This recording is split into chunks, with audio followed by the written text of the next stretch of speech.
Assalamualaikum warahmatullahi wabarakatuh. Perkenalkan, kita dari kelompok 9. Dan perkenalkan, nama saya Veronica Budismaliga. Saya Neriska Salsabila. Pada saat ini kita akan mempresentasikan hasil diskusi tugas statistika. Berikut adalah data penjualan mie ayam dari beberapa tempat yang sudah kita riset. Sini ada uji asumsi klasik. Uji asumsi klasik adalah serangkaian pengujian yang dilakukan sebelum analisis regresi linear untuk memastikan model regresi memenuhi syarat statistik sehingga hasilnya valid. Ini ada data viewnya. Hasil output SPSS yaitu uji normalitas. Kriteria keputusan uji asumsi normalitas yaitu ada normal sama dengan P value 0,005 atau tidak normal P value 0,05. Hasil dan kesimpulan dari hasil tes tersebut menunjukkan kalau data tersebut di 0,109 lebih dari 0,05. Jadi hasilnya di normal. Kriteria uji linearitas adalah linear sama dengan V value atau 0,05 atau tidak linear V value 0,05. Hasil dan kesimpulan dari tabel di atas menunjukkan output di 0,795, maka data tersebut linear atau normal karena di atas 0,05. Selanjutnya ada asumsi multikolinearitas. Kriteria keputusan uji asumsi multikolinearitas pada model regresi: tidak terjadi multikolinearitas atau nilai toleransi 0,10. Terjadi multikolinearitas atau nilai toleransi 0,10. Hasil dan kesimpulan dari data tersebut menunjukkan multikolinearitas karena nilai toleransi atau 0,10 yaitu di 0,984 dan nilai VIP juga lebih dari 10 yaitu 1,016. Selanjutnya yang keempat ada uji asumsi autokorelasi. Kriteria keputusan uji asumsi autokorelasi diketahui M sama dengan 30, K sama dengan 2, DW sama dengan 1770. Untuk mencari DU atau batas atas durbin Watson dan DL bawah atas durbin Watson pada tabel durbin Watson, caranya durbin Watson K atau jumlah variabel independen sama dengan 2, M 30, DL sama dengan 1,2837 dan DU 1,566. Didapatkan nilai DU sebesar 1,566 dan DL sebesar 1,2837. Kemudian dihitung nilai 4 dikurang 1,770 terlebih dahulu. Jadi 4 dikurang 1770 sama dengan 2230. Jadi hasil dan kesimpulannya dari data tersebut terjadi autokorelasi positif karena DW lebih besar dari DL dan tidak terjadi autokorelasi negatif karena DW 4 min DW lebih besar dari DU.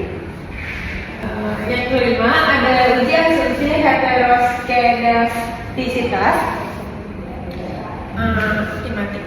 Adapun kriteria keputusan dari uji asumsi heteroskedastisitas yaitu terjadi heteroskedastisitas sama dengan P value kurang dari 0,05 dan tidak terjadi heteroskedastisitas P value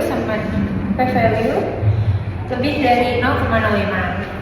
Jadi hasil dan kesimpulannya berdasarkan data menunjukkan lebih dari 0,05 yaitu di 0,876 maka terjadi heteroskedasitisitas.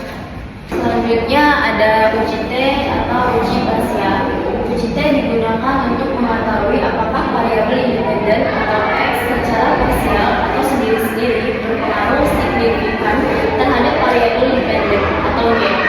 Di sini ada data V-nya dan variabel Y-nya. Selanjutnya hasil output SPSS uji normalitas.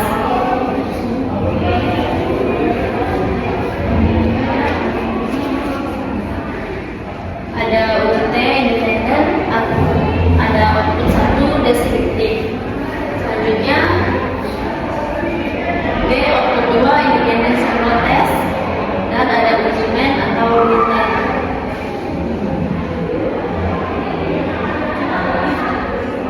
Ujiman atau ujiman Witten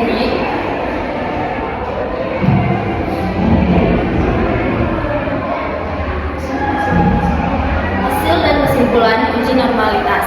Hasil uji normalitas menggunakan Shapiro atau Will pinayungan, signya itu ada 0,027 dan galumas 0,003. Kesimpulannya, berdasarkan dari output Shapiro Will, maka didapat nilai sig kelompok pinayungan sebesar 0,27 dan nilai sig kelompok galumas sebesar 0,003. Karena nilai sig kedua kelompok lebih kecil dari 0,05, maka dapat disimpulkan bahwa kedua data berdistribusi tidak normal, sehingga syarat untuk uji T independen tidak terpenuhi. Selanjutnya dilakukan langkah-langkah uji Mann-Witten. Kesimpulan dari uji Mann-Witten adalah berdasarkan hal tersebut, maka dapat disimpulkan HO ditolak dan HO diterima. Artinya, terdapat perbedaan rata lokasi wirausaha antara kelompok di pinayungan dan kelompok yang di galumas. Dalam hal ini, terdapat pengaruh peningkatan penjualan kewirausahaan terhadap lokasi UMKM. Sini ada WF. WF digunakan untuk mengetahui apakah variabel independen X secara simultan bersama-sama berpengaruh terhadap variabel dependen atau Y. Ada yang pertama ada output 1 atau deskripsi, output 2 uji F, output 3 uji lanjut perbandingan antar lokasi, dan yang keempat ada uji Kruskal-Walsh. Bagi yang tidak lolos uji normalitas data. Hasil dan kesimpulan dari data tersebut, yang pertama ada uji normalitas menggunakan Shapiro-Wilk. Kesimpulannya, data pada lokasi pinayungan dan galumas berdistribusi normal karena sig kurang dari 0,05, namun data pada lokasi perunas tidak berdistribusi normal karena sig lebih dari 0,05. Dengan demikian, asumsi normalitas belum sepenuhnya terpenuhi. Hasil dan kesimpulan uji F. A ada output deskriptif dengan lokasi pinayungan dengan rata-rata penjualan 100, galumas 60,91, perunas 64,17. Berdasarkan hasil SPPS, lokasi pinayungan memiliki rata-rata tingkat penjualan tertinggi, yaitu sebesar 100 mangkuk per hari. Sementara itu, lokasi galumas memiliki rata-rata penjualan sebesar 60,91 mangkuk per hari, dan lokasi perunas sebesar 64,17 mangkuk per hari. Hasil ini menunjukkan bahwa secara deskriptif, lokasi pinayungan memiliki tingkat penjualan yang lebih tinggi dibandingkan galumas dan perunas.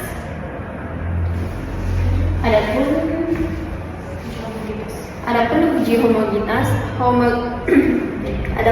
homogenitas level statistik di 0,153 dan di sig 0,859. Karena nilai sig 0,859 atau kurang 0,05, maka artinya varians data tingkat penjualan mie ayam pada lokasi pinayungan, galumas, dan perunas adalah homogen atau sama.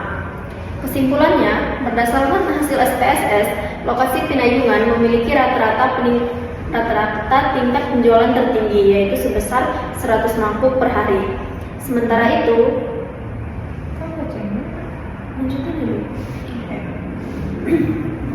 Sementara itu, lokasi Galumas memiliki rata-rata penjualan sebesar 60,91 mangkuk per hari dan lokasi Perumnas sebesar 64,17 mangkuk per hari. Hasil ini menunjukkan bahwa deskriptif lokasi Pinayungan memiliki tingkat penjualan yang lebih tinggi dibandingkan Galumas dan Perumnas. Adapun hasil dan kesimpulan uji normalitas. Uji normalitas. Sumpah bener nih.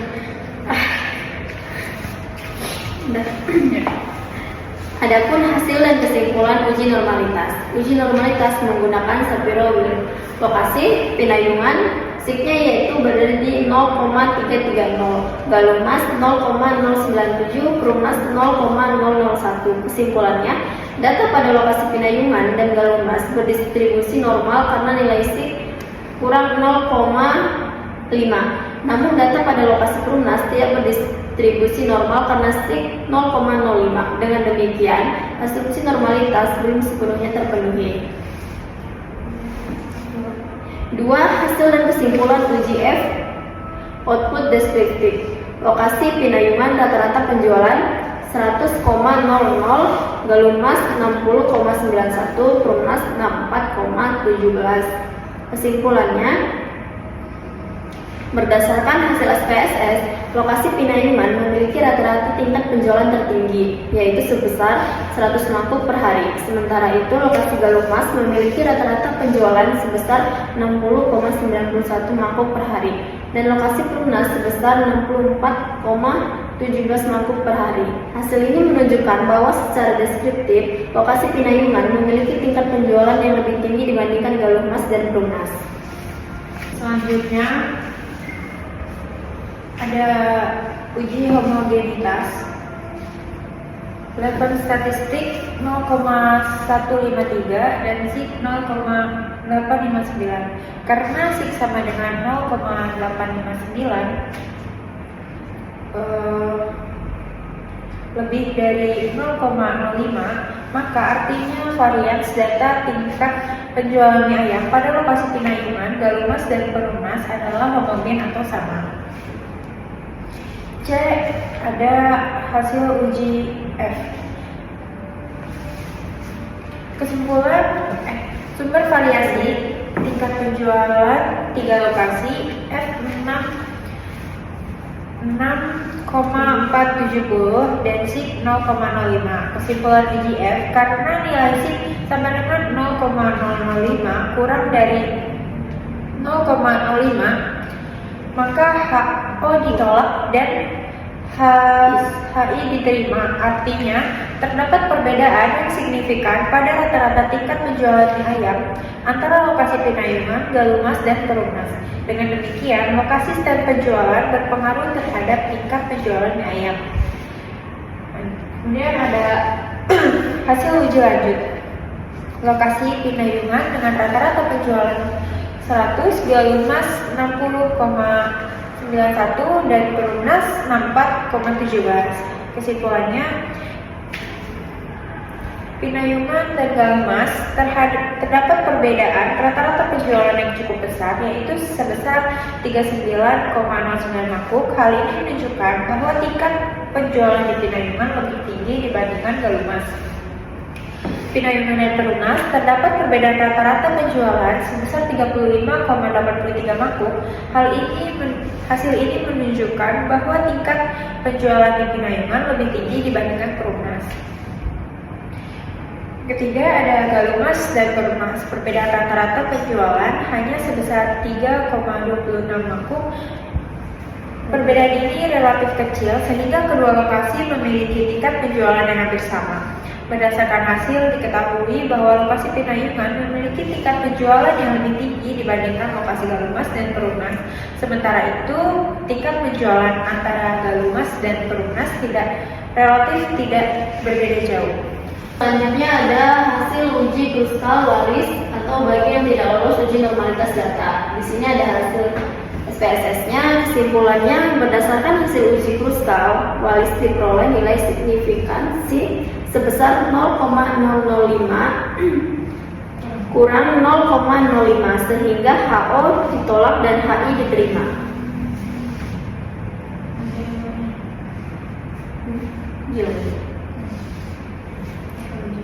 Hasil uji lanjut perbandingan lokasi Pinayungan dan Galur Mas, selisih rata-rata 39,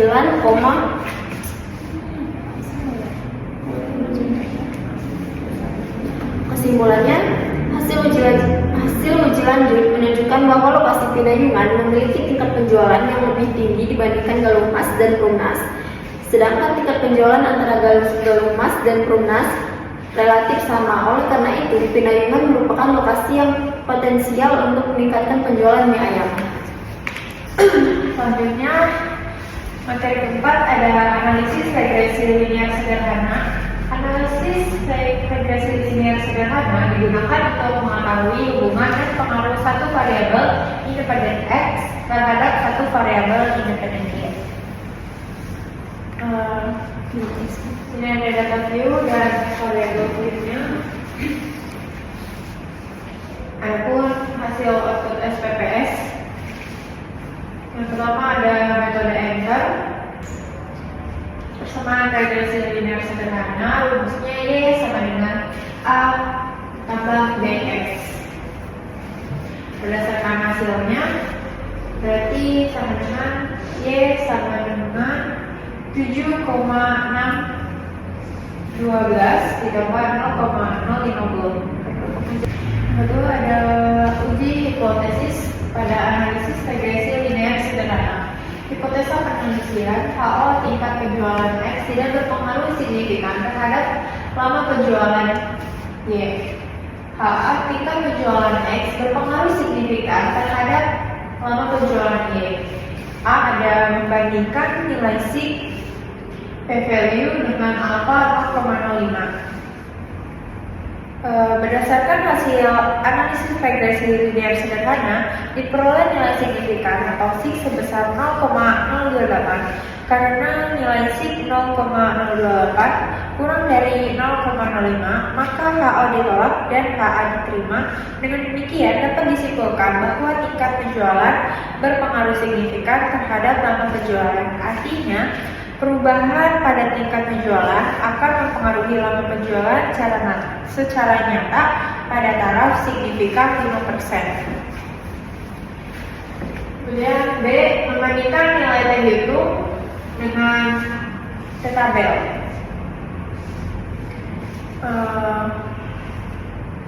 Berdasarkan hasil SPPS-nya, hasil analisis regresi linear sederhana diperoleh nilai T hitung 2,318 sehingga nilai T tabel 2,048 karena T hitung 2,318 lebih dari T tabel 2,048, maka HO ditolak dan HA diterima. Dengan demikian dapat disimpulkan bahwa tingkat penjualan berpengaruh signifikan terhadap lama penjualan. Hal ini menunjukkan bahwa variabel tingkat penjualan memiliki pengaruh nyata terhadap variabel lama penjualan pada taraf signifikan 5%. Selanjutnya ada analisis koefisien korelasi. Analisis koefisien korelasi bertujuan untuk mengetahui korelasi atau hubungan besar dan arah antara variabel independen dengan variabel dependen. Dalam analisis korelasi ada dua aspek yang diukur, yaitu besar kekuatan korelasi atau hubungan dan arah korelasi atau hubungan. Berdasarkan hasil dan kesimpulan, analisis regresi linear sederhana diperoleh nilai koefisien korelasi R sebesar 0,401. Nilai tersebut menunjukkan bahwa hubungan antara tingkat penjualan X dan lama penjualan Y berada pada kategori sedang. Nilai R yang positif menunjukkan arah hubungan yang positif. Artinya, apabila tingkat penjualan meningkat, maka lama penjualan cenderung meningkat, dan apabila tingkat penjualan menurun, maka lama penjualan cenderung menurun. Dengan demikian dapat disimpulkan bahwa terdapat hubungan positif dengan kekuatan sedang antara tingkat penjualan dan lama penjualan. Selanjutnya ada Keempat, analisis koefisien determinasi. Untuk mengetahui besar pengaruh variabel selanjutnya ada analisis koefisien determinasi.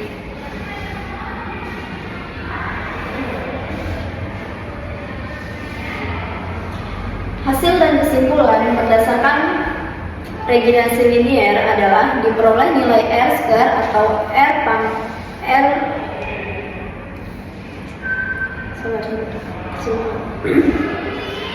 Selanjutnya ada analisis koefisien determinasi. Berdasarkan hasil analisis regenerasi linier sederhana, diperoleh nilai R square R pangkat 2 sebesar 0,161 atau 16,1%. Hal ini menunjukkan bahwa variabel tingkat penjualan X mampu menjelaskan atau mempengaruhi variabel lama penjualan Y sebesar 16,1%, sedangkan sisanya sebesar 83,9% dipengaruhi oleh faktor-faktor lain yang tidak diteliti atau tidak dimasukkan dalam model regresi. Dengan demikian dapat disimpulkan bahwa tingkat penjualan memiliki pengaruh sebesar 16,1% terhadap lama penjualan, sedangkan pengaruh faktor lain di luar model lebih dominan yaitu sebesar 83,9%. Selanjutnya, materi kelima adalah analisis regresi linier berganda. Analisis regresi linier berganda digunakan untuk mengetahui pengaruh dua atau lebih variabel independen X terhadap satu variabel dependen Y. Berikut ada data view dan paragraf view-nya. Selanjutnya, hasil output SPSS. Pertama ada metode ENTA, menjelaskan tentang variabel yang dimasukkan serta metode yang digunakan dalam analisis regresi linier berganda. 2. Persamaan regresi linier berganda. Y sama dengan A plus B1 X1 plus B2 X2 dan plus titik-titik plus Bn Xn.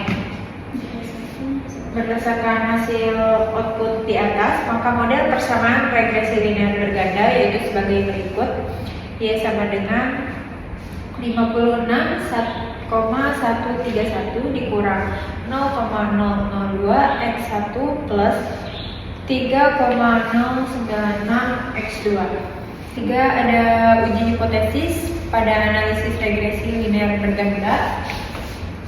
A. Ada pengujian hipotesis hubungan parsial membandingkan nilai sig p-value dengan alpha 0,05. Berdasarkan hasil uji parsial, diperoleh nilai signifikan atau sig variabel harga X1 sebesar 0,456.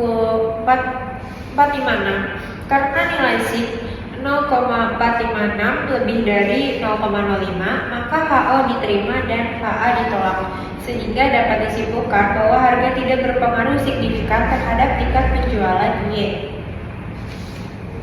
Selanjutnya, membandingkan nilai itu TH dengan TA tabel.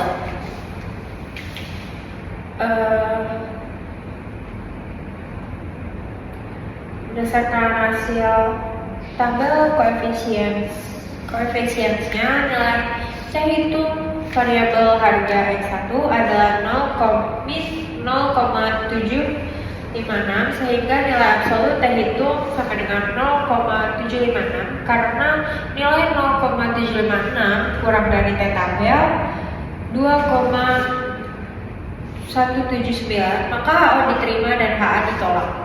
Artinya variabel harga X1 tidak berpengaruh signifikan terhadap tingkat penjualan Y pada kurva regresi. Nilai T itu berada pada daerah tidak ada pengaruh. 2. Ada berdasarkan tabel koefisien, nilai T hitung variabel lama berjualan X2 adalah 2,187 karena nilai 2,187 lebih dari T tabel 2,179, maka HO ditolak dan HA diterima. Artinya variabel lama berjualan X2 berpengaruh signifikan terhadap tingkat penjualan Y. Pada kurva regresi, nilai T hitung berada pada daerah ada pengaruh.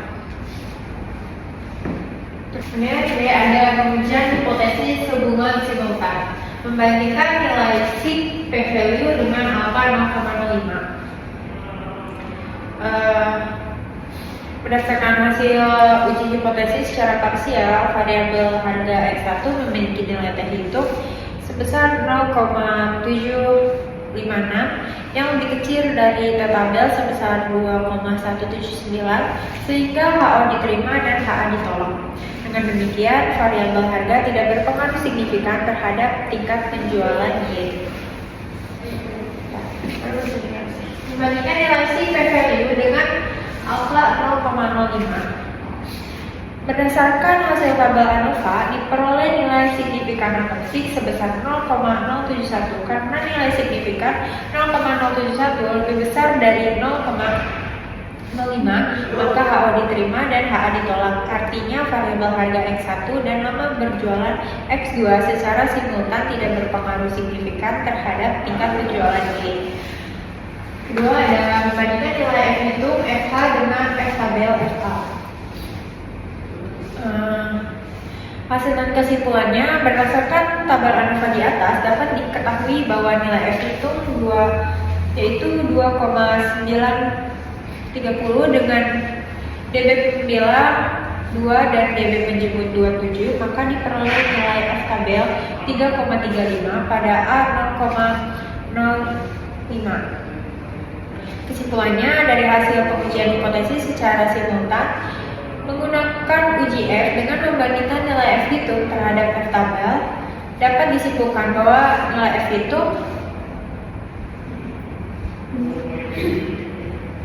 2,930 lebih kecil dari F tabel 3,35. Karena F itu lebih kecil dari F tabel, maka simultan variabel harga X1 dan lama berjualan X2 tidak berpengaruh signifikan terhadap tingkat penjualan Y.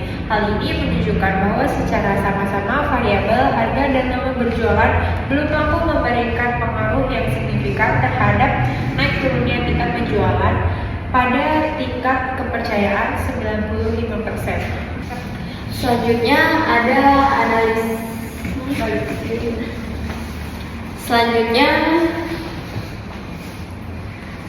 analisis koefisien korelasi. Analisis koefisien korelasi bertujuan untuk mengetahui korelasi atau hubungan besar dan arah antar variabel independen dengan variabel dependen. Dalam analisis korelasi ada dua aspek yang diukur, yaitu besar kekuatan korelasi atau hubungan dan arah korelasi atau hubungan.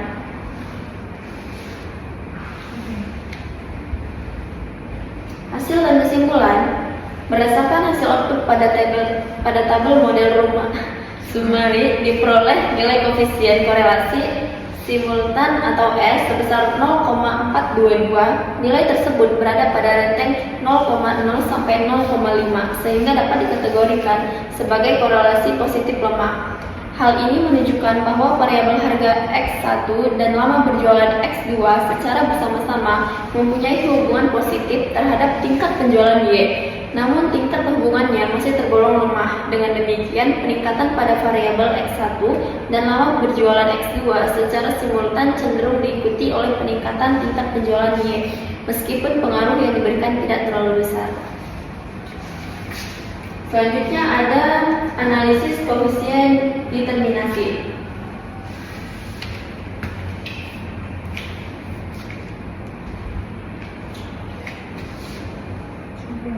Berdasarkan hasil output pada tabel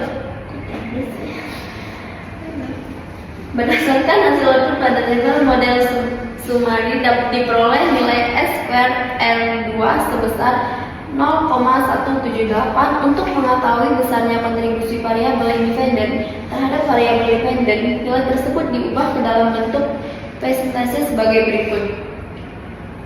R2, 0,42 sama dengan 0,178 kali 100% sama dengan 17,8%. Hal tersebut menunjukkan bahwa variabel harga X1 dan lama berjualan X2 secara bersama-sama mampu menjelaskan atau memberikan kontribusi sebesar 17,8% terhadap variabel tingkat penjualan Y. Sementara itu, sisanya sebesar 100% kurang 17,8% sama dengan 82,2%. Dipengaruhi oleh faktor-faktor lain yang tidak dimasukkan dalam penelitian ini sepertinya strategi pemasaran, kualitas produk, lokasi usaha, pelayanan, promosi, serta faktor lainnya yang dapat mempengaruhi tingkat penjualan. Kesimpulannya, berdasarkan hasil analisis koefisien, dapat disimpulkan nilai R pangkat 2 sebesar 0,178 atau 17,8%, menunjukkan bahwa variabel harga X1 dan lama berjualan X2 memiliki kemampuan yang relatif rendah dalam menjelaskan variasi tingkat penjualan Y. Sebesar 82,2%, variasi tingkat penjualan Y dipengaruhi oleh variabel lain di luar model penelitian yang tidak teliti. Dengan demikian, variabel harga X1 dan lama berjualan X2 belum mampu menjelaskan tingkat penjualan Y secara optimal, sehingga diperlukan variabel tambahan yang lebih relevan untuk meningkatkan kemampuan model dalam menjelaskan perubahan tingkat penjualan. Demikian presentasi dari kelompok kami. Lebih kurangnya mohon dimaafkan. Wassalamualaikum Warahmatullahi wabarakatuh.